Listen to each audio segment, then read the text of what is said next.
Bonjour, j'espère que vous allez bien. Aujourd'hui on va parler de développement personnel, ça fait longtemps que j'avais pas fait de vidéo à ce sujet-là et je suis super heureuse de recommencer à vous parler un peu de ça. Aujourd'hui je vais vous parler d'un sujet qui me tient particulièrement à cœur. Il s'agit de l'acceptation des émotions. Quand on commence dans le développement personnel, dans la spiritualité, dans la pensée positive, on entend beaucoup parler de la loi de l'attraction. La loi de l'attraction, c'est le principe tout simple que vous attirez ce que vous êtes, que si vous dégagez des émotions positives, vous allez attirer du positif. C'est une loi qui est vraie, c'est une loi qui fonctionne vraiment, mais je trouve que cette loi de l'attraction elle a tendance à engendrer une erreur qui est de rejeter et de ne pas vouloir ressentir les émotions négatives, parce que si on ressent les émotions négatives, on va attirer plus de négatifs. Cette loi de l'attraction, comme je vous disais, pour moi elle est vraie, c'est-à-dire qu'effectivement vous allez attirer du positif si vous êtes positif. Mais la positivité, elle arrive dans un deuxième temps, quand vous ressentez quelque chose de négatif. Ça ne fonctionne pas si vous essayez de combattre cette émotion que vous ressentez.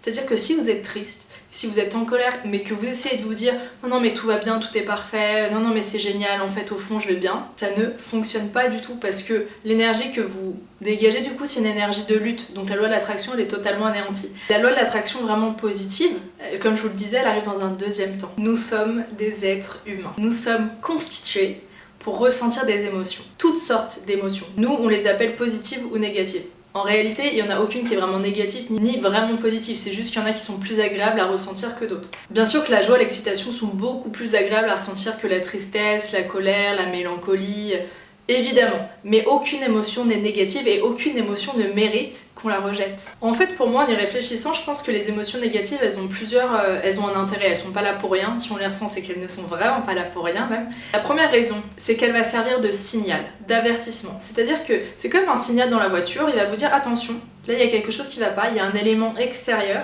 qui vient d'entrer en dissonance, qui vient contrarier ton état interne, tes schémas, tes émotions, les attentes que tu avais, les espoirs. Là, l'émotion négative, je vais les appeler émotions négatives, mais vous comprenez que pour moi, il n'y a aucune émotion qui est vraiment négative. À ce moment-là, une émotion négative arrive. Donc, elle n'est pas là pour rien parce que, comme je vous le disais, elle est là en tant que signal. Ça va nous permettre de savoir si on a quelque chose à changer chez nous, dans notre façon de fonctionner, dans notre façon de voir les choses, ou à changer dans notre extérieur. Parce que ça peut totalement être le cas aussi. Si on ressent une émotion particulière face à un événement, face à quelque chose, c'est que ça vient réveiller quelque chose en nous, ça vient réveiller un de nos schémas ou une façon qu'on a de faire, ça vient réveiller quelque chose, et c'est toujours un indice précieux sur la façon dont il faudrait qu'on évolue. Donc ça vraiment, ça serait une bêtise d'enlever le signal. Au contraire, il faudrait limite remercier l'émotion de négatif d'être là parce qu'elle va nous permettre d'évoluer et de changer notre extérieur ou de nous changer nous pour aller mieux ensuite. Pour moi aussi, la deuxième utilité d'une émotion négative, c'est de permettre aux émotions positives d'exister. Si on n'a jamais ressenti la tristesse, on peut pas savoir ce que c'est que la joie. Si on n'a jamais ressenti les tourments de l'esprit, on saura jamais ce que c'est que la sérénité.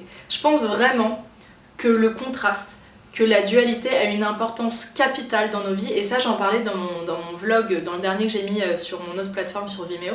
Je parlais de l'importance de ces contrastes dans nos vies, et finalement si on n'a pas vécu peut-être des choses dures, donc ça peut être des événements ou des émotions, on n'est peut-être pas apte ensuite à connaître tout ce qui est positif. Parce que sans cette idée de contraste, finalement, le positif n'existe plus.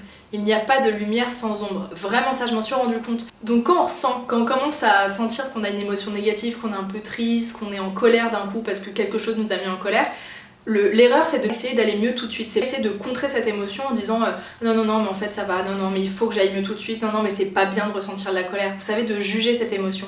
Ça serait comme si vous avez un enfant qui tombe devant vous, qui a mal, qui pleure, et vous lui dites non mais t'as pas mal, non c'est pas bien d'avoir mal, n'aie pas mal et essaie d'aller mieux tout de suite. Il faut un temps pour accepter cette émotion et ensuite on essaie d'aller mieux, mais ça vient vraiment dans un deuxième temps. Combattre une émotion c'est un peu comme nager à contre-courant en fait, c'est ultra fatigant.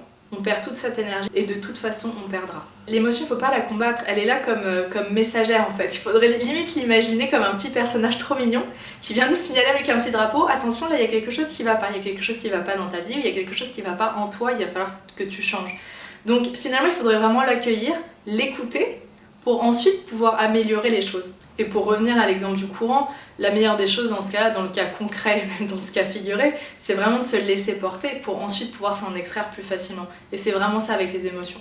Plus vous allez les accepter, moins vous allez les juger, et plus vous allez vous sentir mieux rapidement. Donc concrètement, qu'est-ce qu'on fait quand on ressent une émotion dite négative? Parce que c'est bien beau tout ça le blabla jusqu'à maintenant, concrètement on fait quoi quand on est triste, quand on est en colère? Eh bien en fait on va utiliser tout simplement la technique de la pleine conscience. La technique de la pleine conscience, c'est vraiment devenir observateur, voir ce qui se passe en nous, ici et maintenant. C'est devenir observateur de son corps en fait. Se centrer sur soi, sur sa respiration. Et alors se centrer sur soi, sur sa respiration, concrètement ça veut dire observer sa respiration. Ok, comment je respire? Où est-ce que j'ai mal? Où est-ce que cette émotion elle me fait mal? En général on a peut-être une boule dans le ventre, peut-être qu'on a hyper mal à la tête, ou peut-être qu'on a le cœur qui bat hyper vite. Et bien c'est d'observer tout ça sans jamais juger. Il n'y a rien qui est mal, rien n'est mauvais. Juste d'observer. Ok, tiens, là je ressens ça. Tiens, là je respire comme ça. Tiens, là j'ai une boule dans le ventre à cause de ma tristesse. Ou au contraire, bah non c'est bizarre, je ressens dans les épaules une tension. D'observer tout ça, d'observer les pensées qui arrivent aussi. Ah non, je suis nulle, ou je suis indigne d'amour, ou c'est normal qu'elle me fasse ça, c'est normal qu'il me fasse ça. D'observer tout ça vraiment sans juger. Vous êtes juste là en observateur. Et alors en tant qu'observateur, moi j'ai une petite technique pour ça. C'est que j'utilise beaucoup la visualisation moi. Et en fait d'un coup je m'imagine en tout petit personnage, donc moi en version toute réduite. Et je viens me placer à l'arrière de mon crâne, tout derrière. Je m'assois en tailleur et j'observe les pensées. C'est comme si je me voyais vraiment de l'extérieur et je me dis ah, ok, donc elle ressent ça. Et j'utilise le pronom elle. Tiens ok, donc elle ressent ça, elle se dit ça. Tiens, elle respire comme ça, ok. Et en fait, le fait de devenir observateur comme ça, vous allez vous rendre compte que vous n'êtes pas vos émotions, que vos émotions ne sont pas vous, puisque vous êtes capable de les observer. Donc si vous êtes capable de les observer de l'extérieur, finalement, elles ne vous représentent pas vous. Finalement, on ne devrait pas utiliser les phrases « je suis triste »,« je suis en colère »,« je suis triste ». Non, c'est pas vrai, vous n'êtes pas triste, vous n'êtes pas. Vous ressentez de la tristesse, vous ressentez de la colère. Là, c'est déjà plus juste. Et en fait, voilà, le fait de se mettre en observateur comme ça permet de laisser de la place à ces émotions. Vous allez voilà, ça va créer de l'espace autour et ça va vous permettre de pouvoir raisonner. Ça va vous permettre d'utiliser votre intelligence. Ça va vous permettre surtout d'utiliser votre intuition. Parce qu'une erreur que j'ai longtemps faite, c'est de confondre mes émotions avec mon intuition. C'est-à-dire qu'avant de faire quelque chose, avant de me lancer dans un projet par exemple et que j'avais peur, je me disais ah bah c'est mon intuition là, bah comme j'ai peur il faut pas que j'y aille. Totalement faux. J'avais peur, c'était une émotion qui est normale parce que c'est quelque chose que j'avais jamais fait. C'est pas l'intuition, mais si j'avais observé cette peur, si j'avais peut-être observé dans mon corps, si j'avais observé les pensées, j'aurais peut-être pu prendre de la distance et me dire ok, donc là c'est normal, c'est de la peur, ok je l'accepte. Effectivement c'est pas très sûr, c'est pas très safe, si ça se trouve je vais me rétamer. Ok, c'est pas grave. Et ensuite, une fois vous créez, mais moi je vois ça vraiment visuellement, je vois mes peurs et d'un coup je vois mon émotion, je vois mes peurs et d'un coup je crée l'espace dans mon cerveau, puisque je suis tout à l'arrière avec mon petit personnage, et je me dis ok, maintenant on va faire quoi avec ça? Et je vais pouvoir quand même, il y a de la place pour utiliser mon intuition, et il y a de la place pour utiliser mon raisonnement, et il y a de la place pour utiliser mon intelligence. Ça va permettre également de dédramatiser, parce que parfois, quand on est mal, quand on est dans ces émotions négatives, et c'est tellement normal, on a l'impression que c'est la fin du monde. Alors que concrètement, quand on y réfléchit, c'est pas la première fois que vous ressentez ça, ça sera sûrement pas la dernière. Vous n'êtes pas la première personne sur Terre à avoir ressenti ça, vous ne serez pas la dernière. Et surtout, tout le monde s'en est sorti. Personne n'est mort d'avoir ressenti une émotion négative. Donc par exemple, si vous êtes triste, par exemple pendant une rupture, ça sert à rien d'essayer d'aller mieux tout de suite. Pleurez, vraiment pleurer, passer des jours à pleurer s'il le faut, regarder tous les films tristes, écouter toutes les musiques tristes. Faites ce que vous voulez pour plonger en fait au fond de cette émotion. Pareil, si vous êtes en colère, ça sert à rien d'essayer de tout de suite raisonner en disant oui, non mais alors je suis en colère pour ça, et oui, il faudrait en fait que je fasse ça, mais c'est la faute de l'autre. Non, pas du tout. Si on est en colère, il faut accepter cette colère, il faut crier dans un coussin, ça peut vraiment servir. Vous prenez votre coussin et vous criez dedans à fond, vous faites de la boxe, ça fait vachement bien aussi pareil dans un coussin s'il le faut, si vous avez besoin de frapper quelque chose. Alors après, attention à ne pas déverser vos émotions sur les autres. Personne n'est responsable de l'émotion que vous ressentez. Même si c'est pour une rupture par exemple et que c'est votre copain, votre mari, votre compagnon, enfin vous dites il vous rend triste, c'est pas vrai. Il ne vous rend pas triste. Vous êtes triste par rapport à quelque chose qu'il a fait. Mais personne n'est responsable de la façon dont vous prenez les choses, personne n'est responsable de la façon dont vous voyez et personne n'est responsable de l'impact que ça a sur vous. Ça, il faut vraiment bien le comprendre. Donc vous avez le droit de ressentir une émotion, c'est pas pour autant que vous devez la faire payer à quelqu'un. Nous sommes les seuls responsables de nos émotions. Et quand je dis responsable, c'est pas dans le style culpabilité, c'est ma faute si je ressens ça. Ça me rappelle l'épisode, je vous en avais parlé dans mon dernier vlog My Day sur ma chaîne où vous savez, j'avais annoncé que j'ouvrais une autre plateforme sur laquelle j'allais mettre des vidéos payantes et il y avait eu beaucoup de réactions négatives, je m'en étais un peu pris plein la gueule et j'avais été super en colère, j'avais été vraiment triste. Et dans ce vlog My Day, je vous expliquais que j'avais accepté cette colère. J'avais accepté pendant J'ai pas un quart d'heure d'être vraiment triste, j'avais pleuré, j'étais en colère, je l'acceptais, c'était pas grave, j'étais pas dans le jugement en me disant non attention c'est pas bien d'être en colère ou attention c'est pas bien d'en vouloir aux personnes et tout. C'est juste que je l'ai accepté et du coup au bout d'un quart d'heure, au bout de 20 minutes, j'étais tellement apaisée parce que c'est bon, je l'avais vécu mon émotion, c'est bon, je l'avais exprimée. Je sais plus où est-ce que j'ai entendu cette phrase, il y a très peu de temps, il y a quelques jours, je sais pas si je l'ai entendu, si je l'ai lu. Si une émotion n'est pas exprimée, elle est gravée.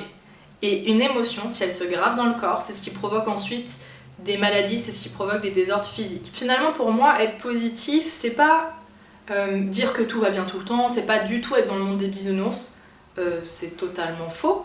Mais être positif, finalement, c'est de se concentrer sur le positif. Mais se concentrer sur le positif, ça veut pas dire que le négatif n'existe pas. Et c'est comme je vous le disais, c'est important de le voir, c'est important de l'accepter. Être quelqu'un de positif et ne pas vous laisser ensuite submerger par les émotions négatives, c'est une fois que vous les avez vécues, ok très bien, je l'ai vécu, j'ai accepté ma colère, j'ai accepté d'être triste, maintenant ça va aller mieux. Mais ça arrive vraiment dans un deuxième temps. Et il faut pas essayer d'aller trop rapidement. Il faut pas essayer d'aller trop vite. Si vous avez besoin d'être triste pendant une semaine après une rupture, après un deuil, si c'est plus long, c'est pas grave, c'est normal, ça fait partie de votre chemin, ça fait partie de votre évolution et vous allez en sortir de là vraiment transformé. N'essayez pas d'aller mieux tout de suite, ça va venir tout seul, ça va venir au fur et à mesure. Être quelqu'un de positif et être dans la spiritualité, dans le développement personnel, etc. pour moi c'est arriver ensuite. C'est déjà arriver à lâcher prise et à renverser son regard sur la situation. Ça me fait vachement penser à la carte du tarot, le pendu, qui peut faire un peu peur comme ça et pourtant c'est une très jolie carte. C'est vraiment la carte du lâcher prise et surtout du retournement parce que le pendu il est pendu par les pieds et du coup il a la possibilité de voir le monde à l'envers, de voir la situation à l'envers et de voir les choses autrement. C'est ça pour moi être quelqu'un de positif, c'est être capable d'une situation négative, d'une émotion négative, d'ensuite, plus tard, pouvoir la voir d'une autre façon et dire bah ça m'a apporté ça et j'ai changé grâce à ça. Ok, heureusement que c'est arrivé, mais ça c'est vraiment plus tard. Plus on arrive à être à notre écoute, donc à l'écoute aussi de nos émotions négatives, plus on va arriver à être à l'écoute des autres. Parce qu'en général on traite les gens exactement comme on se traite nous. Et alors vous serez à ce moment-là plus dans la compassion, dans l'empathie, dans la vraie gentillesse, dans la bienveillance. Mais ça c'est seulement si vous l'êtes avec vous-même d'abord. Vous savez, je trouve que, je sais pas si vous avez déjà eu cette situation où vous êtes super triste pour quelque chose et que vous racontez ça à une copine et la personne vous dit mais ça va, c'est rien ça. Il n'y a rien de plus insupportable que ça, on est d'accord. Et bien c'est pareil avec vous-même en fait. C'est comme si vous ressentiez quelque chose et que d'un coup toute seule vous dites non mais attends c'est rien, non, passe à autre chose, c'est rien. C'est pas vrai, c'est quelque chose, si ça vous fait mal, si ça vient vous toucher à ce moment-là, vous avez le droit de le ressentir et c'est pas rien. Donc acceptez-le. Soyez avec vous exactement comme vous aimeriez qu'on le soit avec vous. L'acceptation c'est vraiment quelque chose, un concept qui est très important pour moi avec la gratitude. La gratitude, je vous en ai déjà tellement parlé. Et ouais, l'acceptation, alors là je vous ai parlé de l'acceptation des émotions. Mais je pense qu'il y a beaucoup à dire aussi sur l'acceptation de soi, sur l'acceptation des événements, sur l'acceptation de la vie. Ça sera l'objet de plein d'autres vidéos. Je voulais vraiment séparer un peu ces différents types d'acceptation, même si le principe est le même. J'espère que cette vidéo vous a plu, ça y est, on arrive à la fin. N'hésitez pas à me donner votre avis en commentaire et surtout à donner vos solutions peut-être pour vivre vos émotions intensément et pour ensuite aller mieux plus rapidement. Peut-être que vous avez d'autres petites astuces à partager. En tout cas, merci d'avoir regardé cette vidéo jusqu'au bout. Je vous embrasse très fort, à très vite. Bye bye.